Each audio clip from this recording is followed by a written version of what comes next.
Welcome to EarlyBirdPicker. My name is Rafa. I'm a reseller, eBay, Facebook Marketplace, and Amazon. Currently, of course, in the EarlyBirdPicker nest, so that means this is the weekly What's Sold video. Here we go. First up. Sold. Ultimate Spider-Man, 28-inch, large plush on the Marvel tag. Very good overall condition. Cost of goods, $3. Sold, $7 plus shipping. I know this is not going to be a very popular opinion at all, but I am a reseller that does not like reselling plush. I hear so many other resellers that love selling plush, love looking for them. They make a lot of money flipping them, but I just haven't liked it yet. And I honestly think the reason why is I have yet to find a single plush that sells for more than like $10 or so. As you can see on this one, I'm hardly making any profit after fees. I've been picking for years and years, and I do look at plush. I've just still yet to find one that's flipped for really good money. For me, I've come to realize that when I'm looking for something, and I've been looking for it month after month after month with no success, I tend to start developing a dislike for that item, and it's simply just because I've not been successful with it. I'm sure one day if I ever find like a $30, $40, $50 plush that I make really good money on it, I'll start loving selling plush and I'll look for more. But as for now, I'm still looking for that very first awesome, great flip. Sold. Video game Dead Space Extraction for the Wii. Disc and jewel case only, no manual.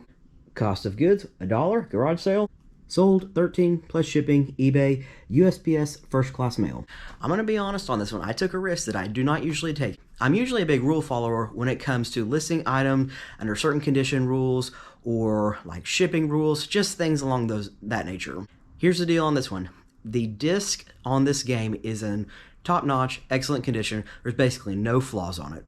Of course, it is missing the manual or instruction booklet. So here's a risk I took. When you're selling video games on eBay, you rate the condition. There are 5 conditions: brand new, like new, very good, good, and acceptable. Not sure how I landed on the eBay condition guidelines, but I did, and I was looking up the guidelines for how to rate my item. The disc is in awesome condition, and so it's very good. But if you read the entire guidelines under very good, it says that in video games, the instruction manual is included. Surprisingly, the same thing is the case for the good condition. The only condition category where the instruction booklet doesn't have to be included is acceptable, which that doesn't seem entirely fair to me, because the disc can be in very good condition, but if it's missing the instruction booklet, it doesn't seem fair to have to rate it in acceptable. That's the risk I took as I went ahead and listed my item with very good condition, and in the title of my listing, I wrote no instructional manual included or something along those lines, so it was super obvious. So I'm going to ship this to the buyer and hope that it goes well and that they don't ask for some type of partial refund or something along those lines if they know the rule about very good condition items supposed to be having the instruction booklet, even though I included it in the title. But just because I included it in the title doesn't mean that it shouldn't still be there. So I don't normally take risks like this, but I just couldn't stand to have such a good condition disc to be sold in acceptable condition, because who buys stuff in acceptable condition? Probably nobody. Next, 2 pair of shoes sold to different buyers. We'll grab them both at the same time. Sold. Sold. We've got the basically vintage Nike Air Dura basketball shoe. It's all right condition, some obvious wear and paint missing, scuffing. They just kind of had that look though. People are really super into collecting vintage Nike shoes. I just thought they might sell. Cost of goods, $6, Goodwill. Sold, $30 plus shipping, eBay to an international buyer. That one definitely paid off. We've got the Brooks Revel neutral running shoe. Condition on this one, excellent. Only real signs of wear, little bit of marking on the outsole. Cost of goods, $13, Goodwill. Sold, $40 plus shipping, eBay. I remember buying this shoe at Goodwill, and I was on the fence, and it took me a long time to decide to buy this shoe. The reason why, for the first thing, this is not the current model of this shoe. The current model is a Brooks Revel 4. This one might be the first edition, so to begin with, it's several years old. Flipping high-end specialty running shoes is what I absolutely love talking about most. As I've started to mention in a few videos, high-end specialty running shoes are made in different tier levels. First tier level is going to cost between $150 to $200 retail price. The second tier model is going to be more like your $130 shoe. When I'm buying shoes to flip, I typically only buy shoes that are in those first 1 and 2 tiers that I know had an original pretty high MSRP price. The Brooks Revel, however, is a 3rd tier shoe. The MSRP on the shoe currently is $100. Pretty often when I'm flipping the first tier and the second tier shoes, even if the MSRP was like $130 to $200, often I still only get $30 or $40 for really good condition running shoes. Unless it's the current edition. If I'm flipping a used current edition running shoe, maybe I'll get more like $50 or $60 for that shoe. But once a new model comes out, the older models automatically just drop really suddenly in price. So I was really on the fence about this shoe. It's a 3rd tier shoe. Original price was only $100. My guess was that resale value was going to be at most like $25 to $30 on this one. And I paid $13 for it, so at the minimum I was just hoping to double my money. I went ahead and priced it high, and I'm really pleased that it actually sold for $40 plus shipping. What this one had going for it and why I did end up actually purchasing it, the condition was just near like new, and so I just couldn't pass it up. It was a definite risk, but I'm glad it paid off. So like I said, this is the 3rd tier neutral running shoe for Brooks. If you're wondering what the 1st and the 2nd tier neutral running shoe for Brooks, the very first one is the Brooks Glycerin. The MSRP on that one is I think like $150 to $160 or so. The 2nd tiered shoe is the Brooks Ghost. That's actually a way more popular shoe than the Brooks Glycerin. It's possible like the Ghost might sell 5 to 10 times more frequently than the Glycerin. You definitely want to pick up the Brooks Ghost if you see it in really good condition and it's a fairly new model and you get it for a good price, because it is Brooks' most popular neutral running shoe, so there's just a lot of demand for it and you'll probably flip it pretty good. It's Tuesday early evening, 4 orders to ship out, all on eBay. Sold. Vintage high impact neon fanny pack, 2 zippers on the front, 1 on the back. Cost of goods, $25, garage sale. 2 defects. When I got this home and tested it, both of these zippers broke off in my hand. Nothing can do about that. Sold, $5 plus shipping. Sold. Vintage elephant t-shirt.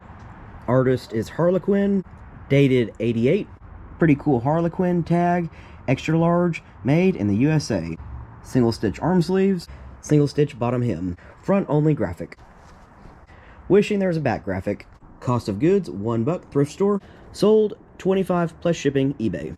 This artist t-shirt Harlequin, he has a really good sell-through on his t-shirts. Some for maybe just like 10 to 15 bucks, all the way up to like 70, 80, kind of depending on if the graphic was like an all-over print, front and back.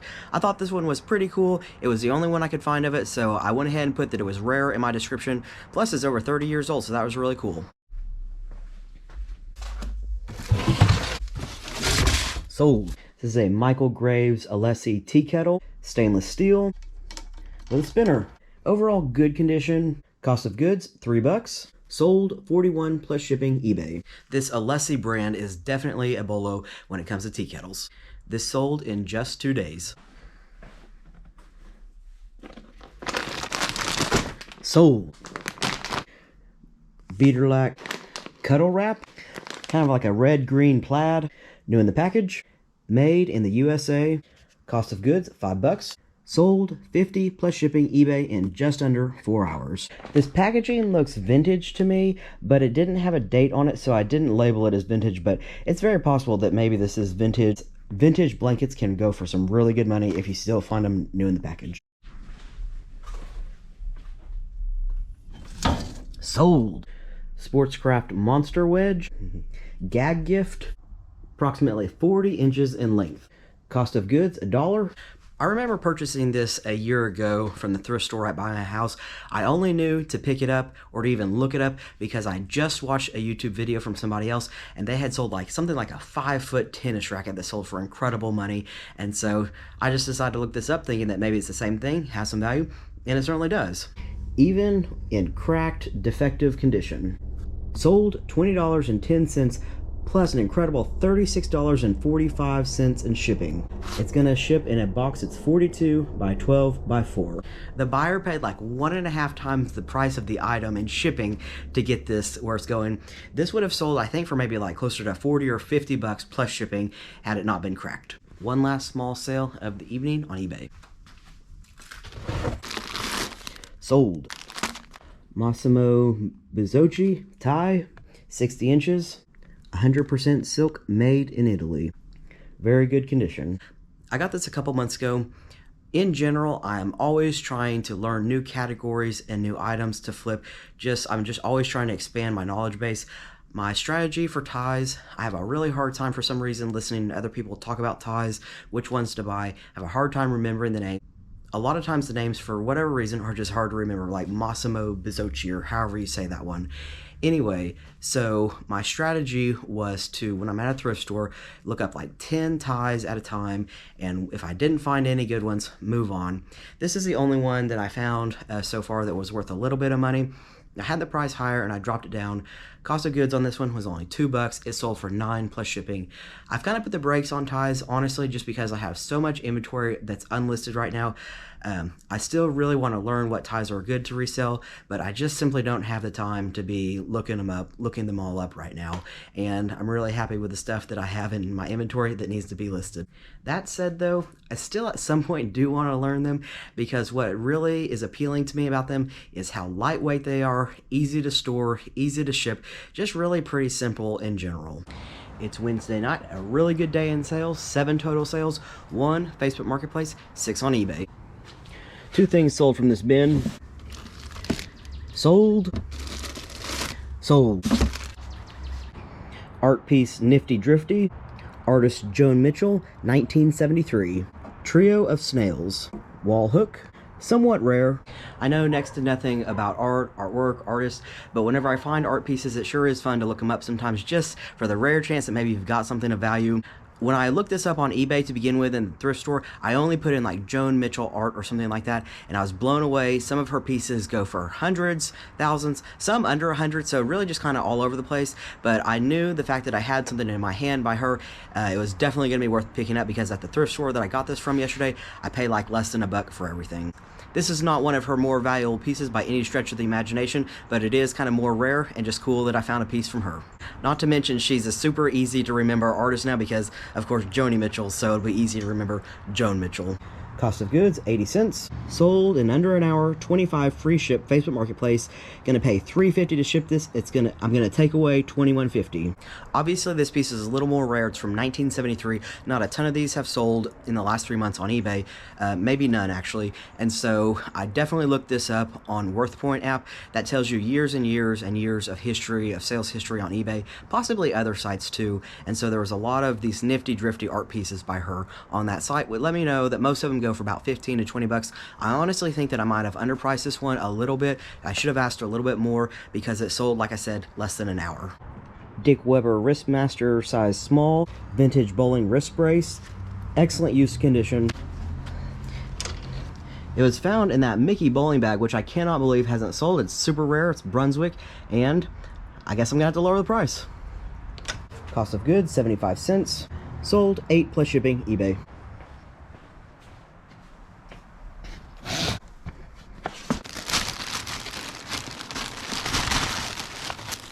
Sold. Used Patagonia, embroidered logo, mesh back, trucker hat. Snapback, okay condition. Some fading on the bill, and the sweatband. Purchased Thanksgiving Day in a big lot of hats. $2.50 cost of goods per hat. Sold, 20 plus shipping, eBay. Used Patagonia hats have awesome resale. I think they're kind of like a collector type thing. One of the Patagonia hats that I got in this same lot, I think it's the one that had the trout or the fish on it. I'm pretty certain I got $50 for it in used condition plus shipping. So it's a major BOLO, used, but definitely used or new Patagonia hats. Sold. Set of 1-2 airplane coffee mugs.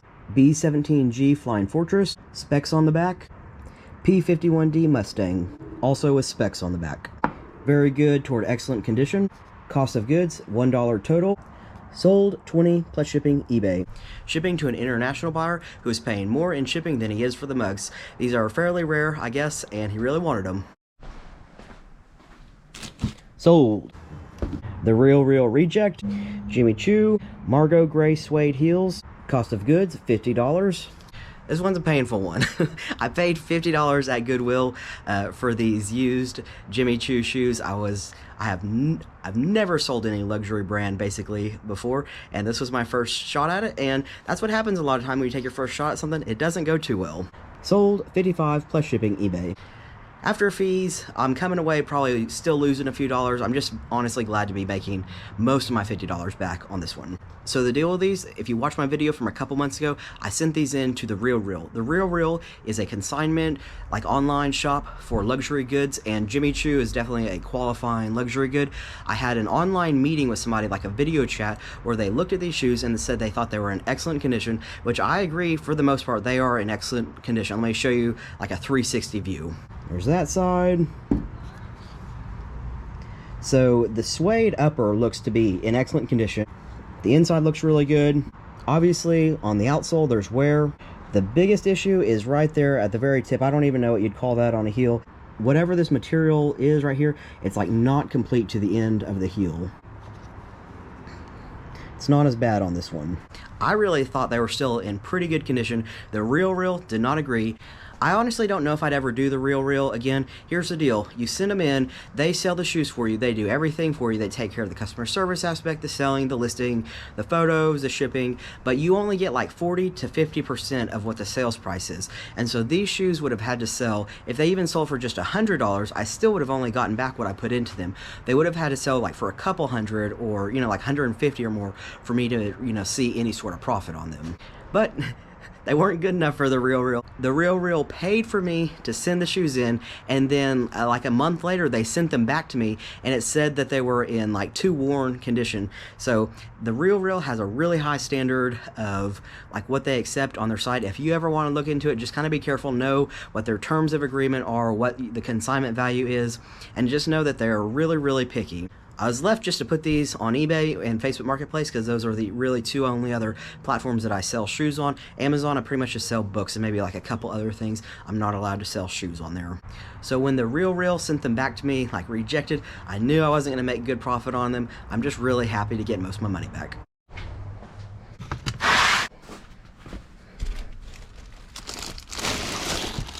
Sold. New Balance Fresh Foam 1080 V10. This is New Balance's Tier 1, top of the line, highest quality condition, neutral running shoe that they sell on their website. This shoe retails for $150. When I purchased this shoe a couple months ago, the V10, the version 10, was the one that was current on the website. You gotta love that you're trying to resell the most current item. It took me a little while to get these listed, and they've probably been listed for maybe a month or so. They're a bigger size, and that's why they didn't sell as fast. In the meantime, New Balance came out with the 1080 V11, so they are technically one model old now, but they still have really high resale value. Seeing that this is a top-of-the-line Tier 1 specialty running shoe that is really recent, let's talk about the new technology that you're seeing in it that lets you know if you see something similar to this, it's probably worth looking up. There are several features on this shoe that stand out to me that let me know that it is a really new shoe. New technology, definitely worth your time to research to see if it's worth reselling. For one, the engineering of the heel counter. It's very new. You just never have seen anything like this probably before, and so that alone tells you that they're doing something different with the fit of the heel in this one, and worth looking up. Next is how thick the cushioning is. Hoka One One is pretty much the #1 best-selling specialty running shoe brand right now. I've got a pair on. Let me show you. Check those bad boys out. See how thick the cushion is right there? Because Hoka is dominating the market right now. It's not a gimmick, but what their deal is just maximal cushioning. Basically, it seems like twice the amount of cushioning of any other company out there. It took buyers several years to get used to the fact that they don't look the best, like they almost look like orthopedic shoes, but here's why people are willing to wear them, is because the comfort is just amazing. So much better than most other shoes. People have just gotten over the fact that they just don't look the best. So seeing that Hoka is #1 in the market, and this is pretty much what they do, is maximal cushioning, other companies are starting to change the way they do their high-end shoes, and it's honestly starting to mimic what Hoka does. And so you'll see that in this pair of shoes, is that the thickness of the cushioning is a lot thicker than in previous 1080 models. At the max height of the midsole cushioning, pretty much have 2 inches of cushioning right there. For the sake of comparison, here's an older Mizuno shoe. This is the Mizuno Wave Rider 17. It's a little bit of an older high-end specialty running shoe. So this is still a specialty running shoe, but it's a little bit older. This one has about 1.5 inches of cushioning. So I think I said 50% more cushion. I guess it looks like 25% cushioning just in terms of thickness, but that's still a major difference. The third feature that stands out to me that lets me know this is a higher end shoe, even if I didn't know the model number: stretchy laces. When a shoe manufacturer is trying to save money, they're making their low-end model, their mid-model, and then their high-end model, it even comes down to the quality of the laces. These high-end kind of stretch laces, you'll just have to get a feel for them. They just cost more money, and they only put them in the high-end shoes. The last feature that I've mentioned in the past, really pretty recently, is a stretchy knit upper. You can see that this upper here has a ton of stretch. It's supposed to mimic the feeling of a sock. It's just supposed to be a whole lot more comfortable, and you're only going to see that in high-end specialty running shoes produced in the last like 2 or 3 years maybe. It's a recent update. Cost of goods, $10, Goodwill. Sold, $45 plus shipping, eBay. Sold. The reason why this one's in this box, I always weigh my items before I list them so I know how much exactly to do calculated shipping cost to the buyer. This is the shoe box, and you can see I've cut it down. It weighed over 2 pounds, but probably like 2.01 or 2.0.1 or whatever it is, just barely over 2 pounds. So I knew if I cut the box down, it would probably be under the 2 pound rate. I've got listed that this box with the shoes weighs 1.15.5, so technically still under the 2. I left them in this box so that I would remember that basically I had to use a box that had been cut down to get it under the 2 pound rate. The longer you do at eBay, just naturally the more competitive you get with shipping. If you can save the buyer 1 pound in shipping, sometimes that amounts to several dollars, $5, $10. And at the end of the day, you can sell your item for a higher price. It may make the difference of your item selling versus someone else's. This is the SAS Walk Easy shoe. Completely excellent condition. Just a little bit of creasing in the forefoot. Cost of goods, $13. Sold, $37 plus shipping, eBay. SAS is one of my absolute favorite shoe brands to pick up. I spot them all the time at different thrift stores that I go to. For one, SAS shoes have a really high MSRP. Most of them are well over $100, some of them even close to $200. They're really high quality made shoes, and they're comfort shoes. What do I mean by comfort shoes? The biggest demographic, the most common demographic that wears this shoe, honestly, is somebody that is elderly. It's really common that elderly people honestly don't go out into the community too much, and so their shoes just don't get much wear. They might just be living more in a house than staying inside a house. Maybe it's carpet, and so their shoes just see very little wear. I find SAS shoes in excellent condition all the time. There's certain models that I don't pick up that don't sell as well, but other ones I absolutely pick up just because the resale value of them can be pretty high because the original MSRP is so high. Said this in one of my videos several months ago, but lately I know that I have a lot of new subscribers. I always throw in, just for the new subscribers, let you know, I worked in a specialty running shoe store for a decade, and so selling running shoes, specialty running shoes, is my absolute expert area. And then from there it just trickles on down that I know a lot about other shoes because I know about the specialty running shoes. But here's the tip on these SAS shoes if you didn't catch my video from several months ago. So again, check out the condition of these SAS shoes. Absolutely excellent. Here is the crazy thing about them though. SAS doesn't put a size tag inside their shoes. Instead, they use some sort of ink to print the size on the shoes, on the inside tongue or on the inside the collar. Even in this excellent condition shoe, the size is just nearly worn off. I'm not even sure I can see it on this one. I might have had to get it from the other one. So that would be the other reason why I might pass on a really good pair of SAS shoes, even if it's a model that I know would sell really well, is because so often I find them where the label is completely worn off, and it's just nearly impossible to sell a shoe that you don't know the size of. There's some measuring that you can do, like in centimeters of the insole and everything like that, but that's still kind of because someone just might not want to buy a shoe based on you measuring the insole versus what the actual size, you know, that was originally printed on the shoe. One last order on Facebook Marketplace came through. Sold. Vintage Sports-A-Field Realtree camo shirt. When I first bought this, I thought it was a jacket, and I was just mistaken. It's just like a really heavy shirt, and so I was hoping to get like 30 or 40 for this, thinking it was a jacket, but I had to take a lower price for it because it's just a shirt. Cost of goods, $5.50, Goodwill. Sold, $28, free shipping on Facebook Marketplace. The shipping label on Marketplace is going to cost $8, takeaway, $20. It's Thursday afternoon, and so far only one sale today on eBay. It's weird how that works. Yesterday I had like 8 sales, I think. Today only 1. I did listing yesterday, so who knows why, but it's okay because the sale was a pretty good one.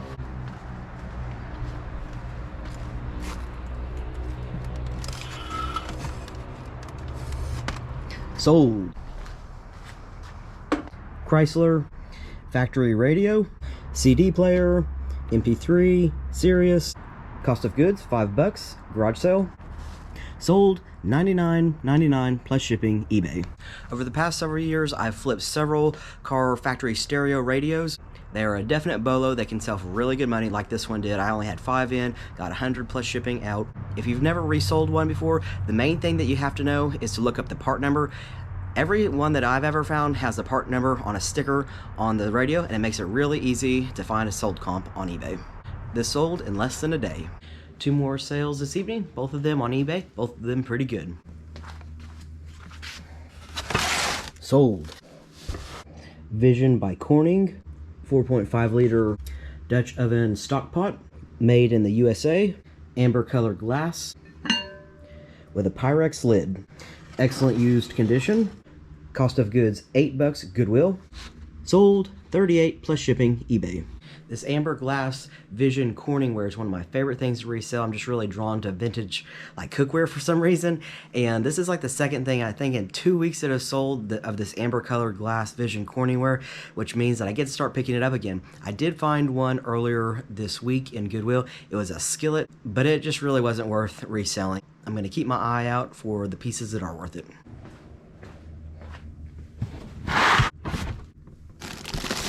Sold. New Balance Fresh Foam Roav. On New Balance's website, this actually is the current model, which is awesome. They don't really exactly say what this shoe is. They don't say whether it's a running shoe or just like a casual shoe, a workout shoe. I mean, it's definitely an athletic shoe, but they don't just flat out say this is a running shoe. Excellent condition. Couple features on this shoe that let you know that it is a newer model that we talked about either, I think, just last night's clip about the New Balance shoes. It's got the engineered new heel counter and then the extra thick midsole foam. Cost of goods $13. I'm actually kind of surprised that I spent so much money on these shoes. The MSRP for them on New Balance's website is only $80. I have had them for probably a month or two, so I don't remember the exact buying thought process, but I think probably what tipped me over is they just are really kind of sharp looking and they are just excellent condition. Sold $40 plus shipping, eBay. When I saw this sale come through, it really shocked me. I got full asking price for this, and honestly, $40 plus shipping is what I get for most of my higher end specialty running shoes. So it just goes to show you that even some lower MSRP price shoes can still go for good money if they're in good condition and just a good overall look to them.